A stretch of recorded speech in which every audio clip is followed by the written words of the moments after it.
ನಮಸ್ಕಾರ ಎಲ್ಲರಿಗೂ. ರೇಖಾ ಕ್ರಿಯೇಟಿವಿಟಿ ಚಾನಲ್ಗೆ ಸ್ವಾಗತ. ಬನ್ನಿ, ಎಲ್ಲ ಹೇಗಿದ್ದೀರಾ? ಚೆನ್ನಾಗಿದ್ದೀರಾ? ನಾನು ಕೂಡ ಚೆನ್ನಾಗಿದ್ದೀನಿ. ಬನ್ನಿ, ಇವತ್ತಿನ ನನ್ನ ಬುಧವಾರದ ನನ್ನ ಪಾರ್ಲರ್ ಬ್ಯುಸಿ ವರ್ಕ್ ಹೇಗಿರುತ್ತೆ ಅನ್ನೋದನ್ನ ಒಂದು ವ್ಲಾಗ್ ಮೂಲಕ ತಿಳಿಸ್ತಾ ಇದ್ದೀನಿ. ಬನ್ನಿ, ಈಗ ಶುರು ಮಾಡೋಣ.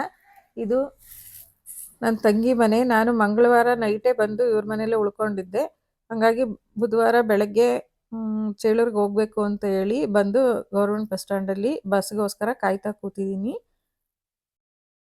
ನೋಡಿ, ಬಸ್ ಸ್ಟ್ಯಾಂಡಲ್ಲಿ ಬಸ್ ಇನ್ನೂ ಬಂದಿರಲಿಲ್ಲ. ನಮ್ಮ ಚೇಳೂರು ಕಡೆ ಹೋಗುವಂಥ ಬಸ್ಸು, ಅದಕ್ಕೋಸ್ಕರ ಕಾಯ್ಕೊಂಡು ಕೂತಿದ್ದೀವಿ. ಬಸ್ಸು ಬಂತು. ಅವಾಗ ಬಸ್ ಬಂತು ಅಂತ ಹೇಳ್ಬಿಟ್ಟು ಬಸ್ಸಿಗೆಲ್ಲ ನೋಡಿ ಇವರು ನಮ್ಮ ಅಲ್ಲೇ ಪರಿಚಯ ಚೈತ್ರ ಅಂತ ಬಸ್ ಸ್ಟ್ಯಾಂಡಲ್ಲೇ ಕೂತಿದ್ದಾಗ ಬಂದು ನಾವಿಬ್ಬರು ಬಸ್ ಹತ್ಬಿಟ್ಟು ಕೂತ್ಕೊಂಡ್ವಿ. ಬಸ್ಸು ಎಲ್ಲ ತುಂಬ ಫುಲ್ ಆಯಿತು. ನಮಗೆ ಸೀಟು ಸಿಕ್ತು ಅನ್ನೋ ಖುಷಿಲಿದ್ವಿ. ಅಷ್ಟೊತ್ತಿಗೆ ಟಿಕೆಟು ಇಶ್ಯೂ ಮಾಡಿದ್ರು. ನೋಡಿ, ಇದು ಮಹಿಳೆಯರ ಉಚಿತ ಚೀಟಿ. ಫ್ರೀ ಟಿಕೆಟ್ನು ಕೊಟ್ಟರು. ಅದಾದ ನಂತರ ಸ್ವಲ್ಪ ಟೈಮಲ್ಲೇ ಅನಿವಾರ್ಯ ಕಾರಣದಿಂದ ಬಸ್ ಅದು ಹೊರಡಲ್ಲ ಅಂತ ಹೇಳಿ ಬೇರೆ ಬಸ್ಗೆ ಶಿಫ್ಟ್ ಮಾಡಿದ್ರು. ಬೇರೆ ಬಸ್ಗೆ ಶಿಫ್ಟ್ ಮಾಡಿದಾಗ ನೋಡಿ, ನಮಗೆ ಸೀಟ್ ಸಿಕ್ಕಿದ್ದೆಲ್ಲ ಹೋಗಿ ನಿಂತ್ಕೊಂಡು ಜರ್ನಿ ಮಾಡೋ ಥರ ಆಯಿತು. ಎಲ್ರೂ ಕೂತಿದ್ದವರೆಲ್ಲ ನಿಂತ್ಕೊಂಡು ಬರೋ ಥರ ಆಯಿತು. ಅಂದರೆ ಎಷ್ಟು ಒಂದು 22 ಕಿಲೋಮೀಟ್ರು ನನಗೆ ಸೀಟೇ. ಇನ್ನೊಂದು 5-6 ಕಿಲೋಮೀಟ್ರ್ ಇದೆ ಅನ್ನೋ ಅಷ್ಟರೊಳಗೆ ಸೀಟ್ ಸಿಕ್ತು. ಅಷ್ಟರೊಳಗೆ ನನ್ನ ಸ್ಟಾಪನು ಬಂತು. ಅಷ್ಟೊತ್ತಿಗೆ ತುಂಬಾ ಕಾಲು ನೋವಾಗಿತ್ತು, ಸಾಕಾಗೋಯಿತು. ಅದು ಬಸ್ಸು ಅನಿವಾರ್ಯ ಕಾರಣದಿಂದ ಇವತ್ತು ಬಸ್ಸು ಲೇಟಾಗೂ ಬಂದಿತ್ತು. ಮತ್ತು ಲೇಟಾಗಿ ಬಂದು ಇನ್ನೊಂದು ಬಸ್ ಚೇಂಜ್ ಮಾಡ್ಕೊಳ್ಳೋ ಅಷ್ಟೊತ್ತಿಗೆ ಅರ್ಧ ಗಂಟೆ ಲೇಟು ಆಗಿತ್ತು. ನಾನು ಪಾರ್ಲರಿಗೆ ಬರೋದೂ ಇವತ್ತು ಲೇಟೇ ಆಯಿತು. ಬೇಗನೆ ಹೊರಟು ತುಮಕೂರಲ್ಲಿ ಬಸ್ ಸ್ಟ್ಯಾಂಡಿಗೆ ಬಂದರು. ಇಲ್ಲಿ ಚೇಳೂರು ತಲುಪೋ ಅಷ್ಟೊತ್ತಿಗೆ ನನಗೆ 11:45 ಆಗಿತ್ತು. ಮತ್ತು ಅಲ್ಲಿಂದ ಬಂದು ನಾನು ಪಾರ್ಲರ್ನ ಓಪನ್ ಮಾಡಿದೆ. ಓಪನ್ ಮಾಡೋ ಅಷ್ಟೊತ್ತಿಗೆ ಬಂದು ಇವತ್ತು ಲಾಕ್ ತೆಗಿಯೋರು ಯಾರೂ ಇರಲಿಲ್ಲ. ಹಾಗಾಗಿ ನಾನೇ ತೆಕ್ಕೊಂಡೆ. ನೋಡಿ, ನನಗೆ ನೀಟಾಗಿ ಬಗ್ಗಕ್ಕಾಗಲ್ಲ. ಆದರೂ ಅದನ್ನೇ ಮಂಡಿ ಮಾತ್ರ ಮಡಚ್ಕೊಂಡು ಎಲ್ಲ ಕೆಲಸನೂ ಮಾಡ್ಕೋತೀನಿ ಅಂತ ಹೇಳಿದ್ನಲ್ಲ, ಅದೇ ರೀತಿ ಬೀಗನೂ ಓಪನ್ ನಾನೇ ಮಾಡಿಕೊಂಡೆ. ಯಾಕೆಂದರೆ ಪ್ರತಿದಿನವೂ ಎಲ್ಲರೂ ಕಾಯೋದಕ್ಕೆ ಆಗಲ್ವಲ್ಲ. ಹಂಗಾಗಿ ನಮ್ಮನೆಯವ್ರು ಬಂದರೆ ಇಲ್ಲ ನನ್ನ ಮಗ ಬಂದರೆ ಅವರೇ ತೆಗೆದುಬಿಟ್ಟು ಓಪನ್ ಮಾಡಿ ಕೊಟ್ಬಿಟ್ಟು ಹೋಗ್ತಾರೆ. ಇವತ್ತು ಯಾರೂ ಇಲ್ಲದೆ ಇರೋ ಕಾರಣ ಒಂದೊಂದು ದಿನ ನಮ್ಮ ಪಕ್ಕದ ಅಂಗಡಿಲಿ ಭಾಗ್ಯ ಅಂತ ಅವರು ತೆಕ್ಕೊಡ್ತಾರೆ. ಇವತ್ತು ಅವರು ಸ್ವಲ್ಪ ಬ್ಯುಸಿಯಾಗಿದ್ದರು. ಹಂಗಾಗಿ ನಾನೇ ಓಪನ್ ಮಾಡಿಕೊಂಡೆ. ಅಷ್ಟರೊಳಗೆ ಪಾರ್ಲರ್ಗೆ ಕಾಯ್ಕೊಂಡು ನಿಂತಿದ್ರು ಕೆಲವರೆಲ್ಲ. ಬಂದು ಓಪನ್ ಮಾಡ್ತಿದ್ದ ತಕ್ಷಣ ಇವತ್ತು ತುಂಬಾ ಲೇಟ್ ಆಗಿರೋದ್ರಿಂದ ಬಂದು ಓಪನ್ ಮಾಡ್ತಿದ್ದ ತಕ್ಷಣವೇ ಕಸ್ಟಮರು ಕಾಯ್ತಾ ಇರೋದ್ರಿಂದ ಬಂದ ತಕ್ಷಣವೇ ಕೆಲಸನೂ ಶುರು ಮಾಡಿಕೊಂಡೆ. ಶುರು ಮಾಡ್ಕೊತಿದ್ದ ತಕ್ಷಣ ಐಬ್ರೋಸ್ಗೆ ಅಂತ ಕಾಯ್ತಾ ಇದ್ರು. ಅವರಿಗೆ ಐಬ್ರೋ ಮಾಡಿದ್ದಾಯಿತು. ಬಂದ ತಕ್ಷಣ ಐಬ್ರೋ ಆದ ತಕ್ಷಣ ಅವ್ರಿಗೆ ಸ್ವಲ್ಪ ಬಳೆನೂ ಬೇಕಿತ್ತು. ಹಾಗಾಗಿ ಅವರು ಬಳೆನೂ ತೊಗೊಂಡ್ರು. ಅವರು ಬಳೆ ಸೆಲೆಕ್ಟ್ ಮಾಡಿಕೊಂಡು ಅವ್ರದ್ದೇ ಇವತ್ತಿನ ಬೆಳಗ್ಗೆ ಬೋಣಿಗೆ.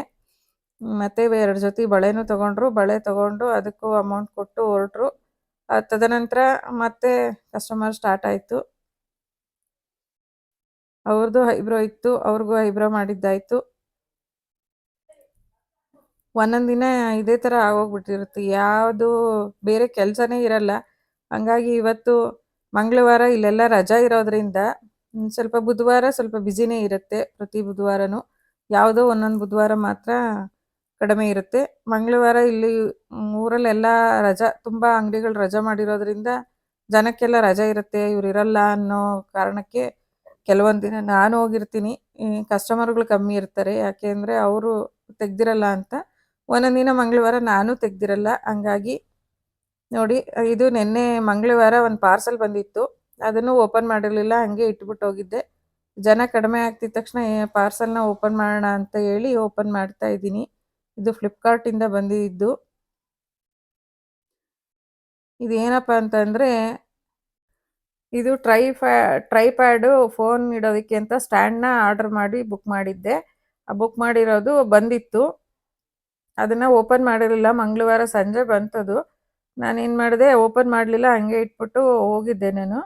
ಅದಕ್ಕೆ ಇವತ್ತು ಜನ ಕಡಿಮೆ ಆದಾಗ ಯಾವ ರೀತಿ ಬಂದಿದೆ ಅಂತ ನೋಡೋಣ ಅಂತ ಒಂದೊಂದು ಸಲ ಚೇಂಜಸ್ಗಳು ಆಗಿಬಿಟ್ಟಿರುತ್ತಲ್ವ, ನೋಡೋಣ ಅಂತ ಓಪನ್ ಮಾಡ್ತಾ ಇದ್ದೀನಿ. ಇದು ಯಾಕೆ ಅಂದರೆ, ನಾನು ಒಬ್ಬಳೇ ವಿಡಿಯೋ ಮಾಡೋವಾಗ ಅದು ಸ್ಪಾಟಲ್ಲೆಲ್ಲ ನೀಟಾಗಿ ತೆಗಿಯೋಕ್ಕಾಗ್ತಿರ್ಲಿಲ್ಲ.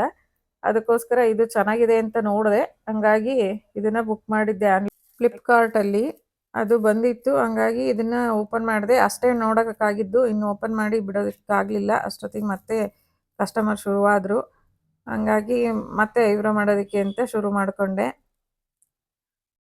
ಇಷ್ಟರೊಳಗೆ ಆಗಲೇ 2:30, 2:45 ಆಗಿತ್ತು. ಮತ್ತು ಹೊಟ್ಟೆನೂ ಹಸಿತಾ ಇತ್ತು. ಹಂಗಾಗಿ ಊಟ ಮಾಡಬೇಡ ಯಾರೂ ಇಲ್ಲದೆ ಇರೋವಾಗ ಅಂತ ಊಟನ ಓಪನ್ ಮಾಡ್ಕೊತಾ ಇದ್ದೀನಿ. ಇವತ್ತೇನು ಊಟ ಅಂತಂದರೆ, ನನ್ನ ತಂಗಿ ಮನೇಲಿ ವಾಂಗಿಬಾತ್ ಮಾಡಿದರು ಬೆಳಗ್ಗೆ ತಿಂಡಿಗೆ. ನಾವು ಬೆಳಗ್ಗೆನೇ ಹೊರಟ್ವಲ್ಲ, ಹಂಗಾಗಿ ನಾನು ನನ್ನ ಮಗ ಇಬ್ಬರೂ ವಾಂಗಿಬಾತ್ನೇ ಬಾಕ್ಸ್ಗೆ ಹಾಕ್ಕೊಂಡು ಬಂದಿದ್ವಿ. ತಿಂಡಿ ತಿನ್ನೋ ಅಷ್ಟರೊಳಗೆ ಮತ್ತೆ ಅಲ್ಲೇ ಕಸ್ಟಮರ್ ಕಾಯ್ತಾ ಇದ್ರು ತಿಂಡಿ ತಿನ್ನೋವಾಗಿಂದನೇ. ತಿಂಡಿ ಬೇಗ ಬೇಗ ತಿಂದು ಮುಗಿಸಿ ಮತ್ತೆ ಶುರು ಮಾಡಿಕೊಂಡೆ. ಅದ್ರ ಮಧ್ಯ ಸ್ವಲ್ಪ ಕಸ್ಟಮರ್ ಬಂದವರು ಒಂದು ಸ್ವಲ್ಪ ಐಟಮು ಬೇಕು ಅಂತಲೂ ಸ್ವಲ್ಪ ಬಂದಿದ್ದರು.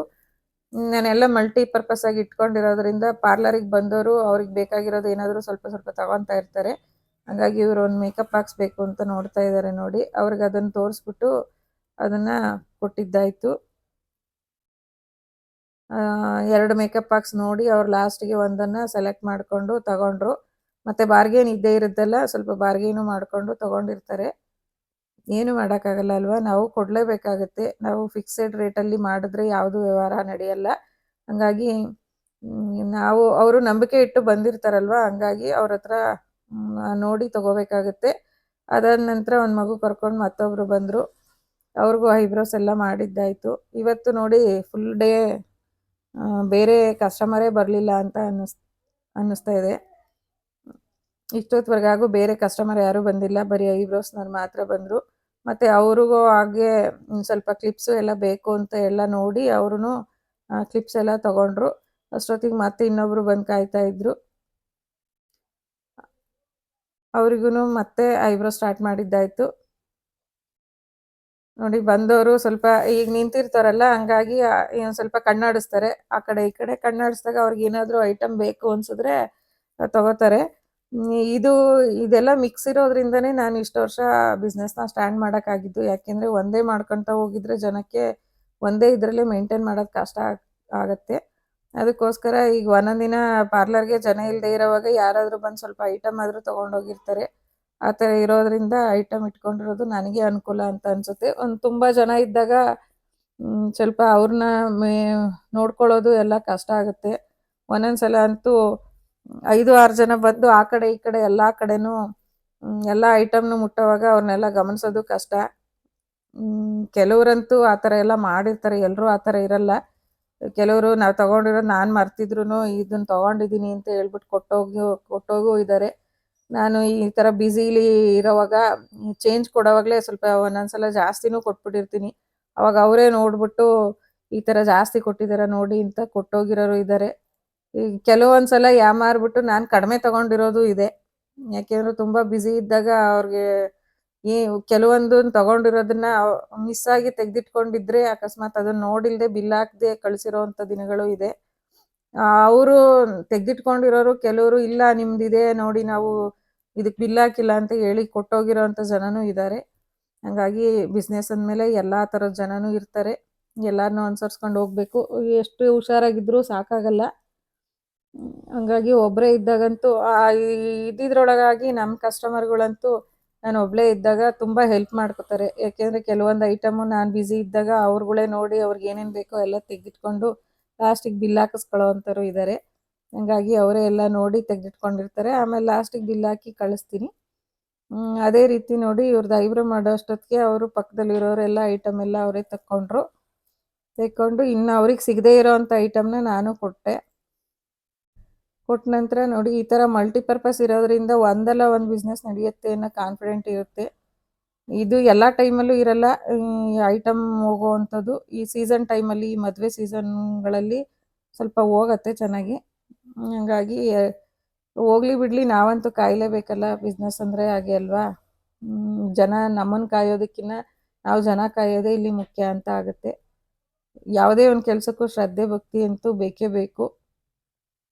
ಹಾಗಾಗಿ ನೋಡಿ ಅವರು ಸ್ವಲ್ಪ ಐಟಮ್ ಎಲ್ಲ ತಗೊಂಡ್ರು. ಸ್ವಲ್ಪ ನನ್ನ ಸೀಟ್ಗಳೆಲ್ಲ ಹಳೇದಾಗ್ಬಿಟ್ಟು ಈ ಮಕ್ಕಳು ಬಂದವರೆಲ್ಲ ಕೀಳ್ತಾ ಇರ್ತಾರೆ. ಹಾಗಾಗಿ ನೋಡಿ ಅದು ಸೀಟೆಲ್ಲ ಕಿತ್ತೋಗಿದೆ. ನಮ್ಮ ಮನೇಲಿ ಯಾರಿಗೂ ಟೈಮೇ ಆಗಿಲ್ಲ.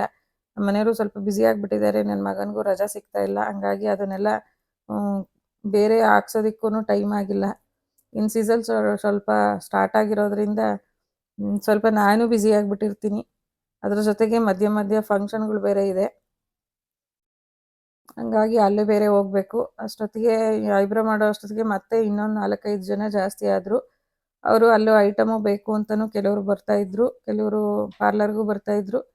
ಅಂದರೆ ಇವತ್ತೆಲ್ಲ 99% ಎಲ್ಲ ಬರೀ ಐಬ್ರೋಸ್ಗೆ ಅಂತಲೇ ಬಂದರು. ಅವ್ರನ್ನೆಲ್ಲ ಐಟಮ್ ಕೊಡೋರ್ನೆಲ್ಲ ಕಳಿಸಿ ಮತ್ತೆ ಐಬ್ರೋಗಳನ್ನೆಲ್ಲ ಸ್ಟಾರ್ಟ್ ಮಾಡಿಕೊಂಡು ಆಯಿತು. ಮತ್ತೆ ಮಧ್ಯೆ ಗ್ಯಾಪಲ್ಲಿ ಕಸ್ಟಮರ್ ಎಲ್ಲ ಖಾಲಿ ಆದಮೇಲೆ ಅವ್ರಿಗೆಲ್ಲ ತೋರ್ಸೋದಕ್ಕೆ ಅಂತ ಎಲ್ಲ ತೆಗೆದಿಟ್ಕೊಂಡಿದ್ನಲ್ಲ, ಅದು ಜನ ಇರೋವಾಗೆಲ್ಲ ಎತ್ತಿಡೋಕ್ಕಾಗಲ್ಲ. ಹಾಗಾಗಿ ಎಲ್ಲ ಅಲ್ಲಲ್ಲೇ ಇಟ್ಬಿಟ್ಟು ಫಸ್ಟು ಜನಗಳನ್ನ ಕಳಿಸೋಣ ಅಂತ ಅವ್ರಿಗೆ ಕೆಲಸ ಮುಗಿಸಿ, ಯಾರೂ ಇಲ್ಲದೆ ಇರೋವಾಗ ಮತ್ತೆ ಐಟಮ್ ಎಲ್ಲ ಎತ್ತಿಟ್ಕೊತಾ ಇದ್ದೀನಿ. ತಿರ್ಗಾ ಬಂದವ್ರಿಗೆ ತೋರಿಸ್ಬೇಕಾಗತ್ತಲ್ಲ, ಆ ಥರಕ್ಕೆ ಆಯಾ ಜಾಗಕ್ಕೆ ಮತ್ತೆ ಆಗಲೇ ಇಟ್ಬಿಟ್ರೆ ಕ್ಷೇಮ. ಎಲ್ಲ ಅಂಡ್ಕೊಂಡಿದ್ರೆ ಮತ್ತೆ ಅವ್ರಿಗೆ ಕೊಡೋದಕ್ಕೆ ಎಲ್ಲ ರಿಸ್ಕ್ ಆಗುತ್ತೆ ಅಂತ ಜನ ಹೋಗ್ತಿದ್ದ ತಕ್ಷಣ ಅದನ್ನು ಸ್ವಲ್ಪ ಎಲ್ಲ ಕ್ಲೀನ್ ಮಾಡಿಕೊಂಡೆ. ಕ್ಲೀನ್ ಮಾಡ್ತಾನೆ ಇರಬೇಕು. ಇದು ರೋಡ್ ಸೈಡಲ್ಲಿ ಇರೋದ್ರಿಂದ ಧೂಳು ಆಗ್ತಾನೆ ಇರುತ್ತೆ. ಕೆಲವೊಂದು ಸಲ ಯಾವುದು ಎತ್ತಿಡೋದಕ್ಕೂ ಸಂಜೆವರೆಗೂ ಟೈಮೇ ಆಗಿರಲ್ಲ, ಹಂಗೆ ಬಿಟ್ಟು ಸಾಕಾಗೋಗ್ಬಿಡುತ್ತೆ. ಹಂಗೆ ಬಿಟ್ಟು ಹೋಗಿರೋವಂಥ ದಿನಗಳು ತುಂಬಾ ಇದೆ. ಅವರೆಲ್ಲ ಹೋದ್ಮೇಲೆ ಆಯಾ ಜಾಗಕ್ಕೆ ಅದನ್ನು ಇಟ್ಕೊಂಡು ಎಲ್ಲ ಕ್ಲೀನ್ ಮಾಡಿಕೊಂಡೆ.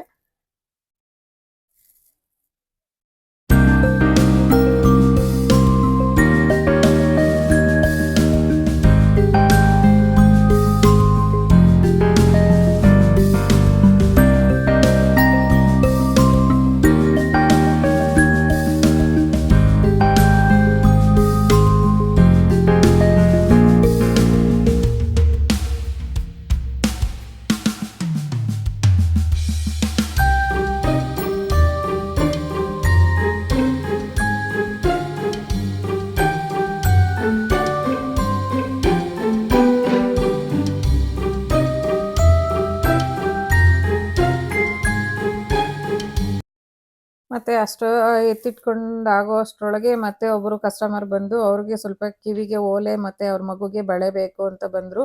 ಅದನ್ನೆಲ್ಲ ಅವ್ರಿಗೆ ಕೊಟ್ಟಿದ್ದಾಯಿತು. ಸ್ವಲ್ಪ ಇಲ್ಲಿ ಸ್ಕೂಲ್ ಡೇ ಇತ್ತು, ಹಂಗಾಗಿ ಮಕ್ಳಿಗೆ ಏನೇನು ಬೇಕು ಅಂತ ಸ್ವಲ್ಪ ಪೇರೆಂಟ್ಸು ಬರ್ತಾಯಿದ್ರು.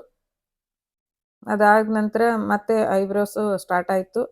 ಮತ್ತು ಅವ್ರುಗಳಿಗೆಲ್ಲ ಐಬ್ರೋ ಮಾಡಿದ್ದಾಯಿತು. ಹಂಗೂ ಒಂದಿಬ್ಬರು ಸ್ವಲ್ಪ ಜನ ಇದ್ದಾರೆ ಅಂತ ಹೇಳಿ ನಮಗೆ ತುಂಬ ಅರ್ಜೆಂಟು ಅಂತ ಹೇಳಿ ವಾಪಸ್ಸು ಹೋದರು. ವಾಪಸ್ ಹೋದವ್ರನ್ನ ಇನ್ನೇನು ಮಾಡೋಕ್ಕೆ ಸಾಧ್ಯ ಇಲ್ಲ. ನಾನು ಒಬ್ಬಳೇ ಎಷ್ಟು ಫಾಸ್ಟು ಸಾಧ್ಯನೋ ಅಷ್ಟು ಫಾಸ್ಟಾಗಿ ಕೆಲಸ ಮಾಡ್ತಾಯಿದ್ದೆ. ಹಂಗಾದ್ರೂ ಹೋಗ್ತೀವಿ ನಾವು ಅಂತಂದರೆ ಇನ್ನೇನು ಮಾಡೋಕ್ಕಾಗಲ್ಲ ಅಂತ ಕಾಯೋ ಪೇಷನ್ಸ್ ಇಲ್ಲ ಅಂದವರು ಇನ್ನೇನು 5-10 ನಿಮಿಷನೂ ಕಾಯಲ್ಲ ಅಂದರೆ ಏನು ಮಾಡೋಕ್ಕಾಗತ್ತೆ. ಬೆಳಗ್ಗೆ ಬಂದಾಗಿಂದ ಹಿಡಿದು ಇಲ್ಲಿವರೆಗೂ ಒಂದೇ ಕೆಲಸನೇ ಮಾಡಿದ್ದೀನಿ, ಅಂದರೆ ಬರೀ ಐಬ್ರೋನೇ ಮಾಡಿದ್ದೀನಿ. ಹಾಗಾಗಿ ಬೆನ್ನು ಸಿಕ್ಕಾಪಟ್ಟೆ ನೋವಾಗಿದೆ. ತುಂಬಾ ಸಾಕಾಗಿತ್ತು ಅನ್ನಿಸ್ತಾ ಇದೆ. ಬಾಯೆಲ್ಲ ನೋವು ಬಂದ್ಬಿಡ್ತು ದಾರ ಹಿಡ್ದು ಸಖತ್ತು ನೋಡ್ತಾ ಇದೆ. ಅವಳು ವಿಡಿಯೋ ಕಾಣಲಿ ನೋಡು, ಎಲ್ಲವೂ ತಗೊಂಡ್ಬಿಡು.